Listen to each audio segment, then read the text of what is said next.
Bulletin में सबसे पहले बात करते हैं शिवसेना में उठी उस बगावत की, जिसके बाद महाराष्ट्र की सियासत न सिर्फ गरमा गई है बल्कि उद्धव की कुर्सी हिल रही है।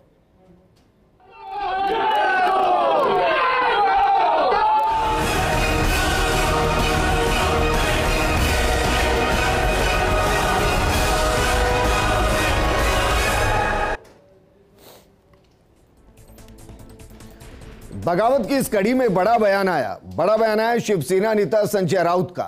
संजय राउत ने कहा कि उद्धव ठाकरे सीएम पद से नहीं देंगे इस्तीफा, मुख्यमंत्री बने रहेंगे उद्धव ठाकरे। उद्धव सीएम हैं और सीएम रहेंगे, जरूरत पड़ने पर विधानसभा में साबित करेंगे बहुमत। एकनाथ शिंदे को सीएम बनाने की बात नहीं हुई। एक तरफ कहा जा रहा था कि एनसीपी की तरफ से शरद पवार ने कहा कि शिंदे को सीएम बना दिया जाए, उसके बाद शिंदे ने कहा कि वो सीएम नहीं बनना चाहते, अब महाराष्ट्र की भलाई के लिए अलग होने का वक्त आ गया है। लेकिन इन सब के बीच में संजय राउत उद्धव ठाकरे से मिले और उसके बाद संजय राउत का बयान आया। उन्होंने कहा कि उद्धव ठाकरे मुख्यमंत्री हैं और मुख्यमंत्री रहेंगे। आने वाले वक्त में अगर बहुमत साबित करना पड़ा तो बहुमत साबित करेंगे। जरा सुनिए।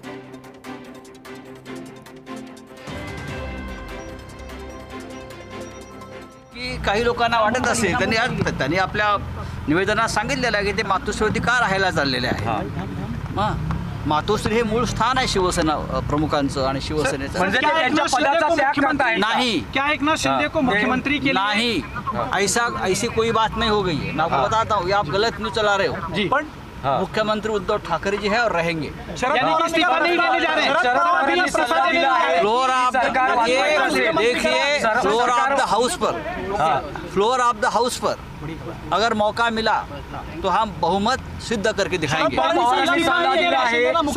जर सरकार वाचवायचं असेल, माननीय पवार साहेबांनी असा कोणताही सल्ला दिला नाही, किंबहुना ही लढाई आपण शेवटपर्यंत लढायची अशा प्रकारचं भूमिका माननीय शरद पवार साहेबांनी घेतलेली आहे।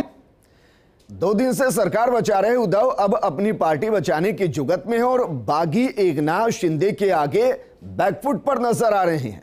शिंदे को प्रपोजल दिया कि वो सामने आकर बात करें और शिवसेना विधायक बोले तो सीएम क्या पार्टी प्रमुख का पद भी छोड़ने को तैयार हो। इसके बाद पवार ने भी उद्धव को सलाह दी कि संकट टालने के लिए शिंदे को ही मुख्यमंत्री बना दो। लेकिन शिंदे के तेवर आक्रामक ही हैं, वो गठबंधन से बाहर होने की शर्त पर अड़े हैं। जब उद्धव ने फेसबुक लाइव पर शिंदे को सामने आकर बात रखने का ऑफर दिया तो शिंदे ने ट्वीट का जवाब दिया और लिखा कि गठबंधन बेमेल है और इसमें शिवसेना कमजोर हो रही है, कांग्रेस राकांपा मजबूत हो रही है। इस गठबंधन से बाहर आना जरूरी है और महाराष्ट्र के हित में फैसला लेना होगा। इससे पहले शिंदे चीफ व्हिप पर अपने नेता भरत गोगावले को अपॉइंट कर पार्टी पर दावा ठोक चुके हैं। विधायक दल के नेता के तौर पर 34 विधायकों के समर्थन की चिट्ठी राज्यपाल को भेजी है, यानी सरकार और पार्टी दोनों पर हक जता रही हैं। शिंदे दावा कर रहे हैं कि उनके पास 46 विधायक हैं। हालांकि गुवाहाटी में अभी शिवसेना के 35 और 2 निर्दलीय विधायक हैं। 3 और विधायक महाराष्ट्र बीजेपी अध्यक्ष चंद्रकांत पाटिल के साथ गुवाहाटी के लिए निकल चुके हैं, यानी कुल 40 विधायक हैं।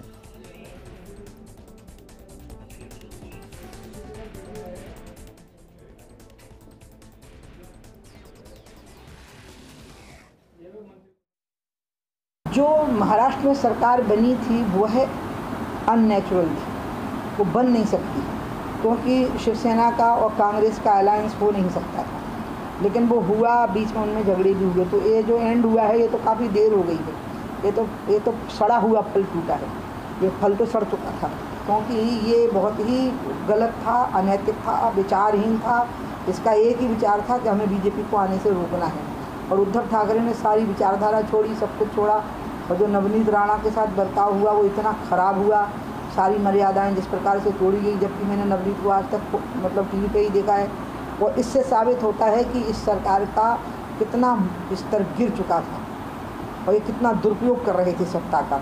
और इसलिए ये कोई बाला साहब ठाकरे की शिवसेना बिल्कुल नहीं थी, ये पूरी तरह से वो शिवसेना थी जो कांग्रेस की गुलाम थी और उनके एजेंडा पर चल रही थी। ये कांग्रेस की बी टीम थी ये शिवसेना, ये बिल्कुल बाला साहब ठाकरे की शिवसेना नहीं थी। इसलिए ये जो हुआ है ये तो होना ही था। या समोर बसा, मी देतो राजीनामा, चला मी तुमच्या हातामध्ये आज मी माझ्या राजीनाम्याचं पत्र तयार करून ठेवतो आहे. जे आमदार गायब आहेत किंवा त्याने गायब केलेलं आहे त्यांनी यावं आणि माझ्या राजीनाम्याचं पत्र घेऊन राजभवनमध्ये जावं. मी का नाही जात? कारण मला कोविड झालंय. त्यातून राज्यपाल महोदय म्हणाले की उद्धव जी को खुद को आने दो, चलो मैं भी आने के लिए तैयार हूं. मी यायला तयार आहे. म्हणून मी पुन्हा एकदा सांगतोय की ही कुठेही आगतिकपणा नाही, हा कुठेही अगदी लाचारीचा प्रसंग नाही किंवा मजबुरी तर अजिबात नाहीये. कारण आजपर्यंत अशी अनेक आव्हानं बिनसत्तेची आपण पेललेत. हे काय मोठं आव्हान आहे?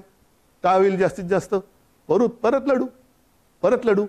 जोपर्यंत माझ्यासोबत शिवसेना प्रमुखांनी जोडून दिलेला सारा शिवसैनिक आहे तोपर्यंत मी कोणत्याही संकटाला भीत नाही. मी आव्हानाला सामोरा जाणारा माणूस आहे. त्याच्यामुळे कोणतेही आव्हान हे घाबरून त्याला पाठ दाखवणारं नाहीये. हे जसं मी मुख्यमंत्री पदासाठी बोलतोय तसंच मी आज माझ्या शिवसैनिकांना सुद्धा आवाहन करतोय. कारण का तर ही शिवसेना बाळासाहेबांची शिवसेना राहिली नाही असं काही जे आरोप करतायत त्याला सुद्धा माझ्याकडे उत्तर आहे.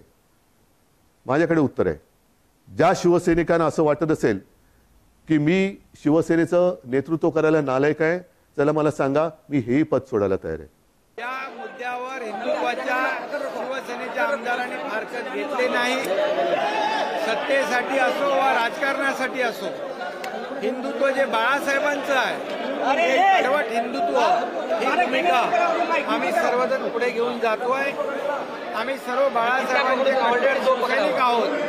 आम्ही शिवसेना सोडलेली नाही, शिवसेना सोडणार नाही. पण बाळासाहेबांचे जे विचार आहेत, बाळासाहेबांची जी भूमिका आहे ती भूमिका घेऊन आम्ही पुढचं राजकारण समाजकारण करणार आहोत. देखिए, पवार साहब ने राष्ट्रवादी कांग्रेस पार्टी के सभी विधायकों को यहाँ पे इनवाइट किया था. कल साहब दिल्ली में थे, रात साहब लेट नाइट सिल्वर ओक पर पहुँचे. आफ्टर दैट साहब ने खुद बोला कि जिनको मिलना है वो खुद आके मिले. तो हम सब विधायक लोग यहाँ पे आए, साहब से बातचीत की और साहब ने यही कहा कि राष्ट्रवादी कांग्रेस पार्टी पूरी ताकत के साथ महाविकास आघाड़ी के साथ खड़ी है. और हम सभी जो विधायक है, कल फिर एक बार साहब यहाँ, अभी टाइम पता नहीं, सवेरे शायद या दोपहर तक हमारी एक मीटिंग और यहीं पे होने वाली है. उसमें आदरणीय पवार साहब कुछ इंस्ट्रक्शन देंगे तो उस पर डिपेंड रहेगा कि क्या होगा.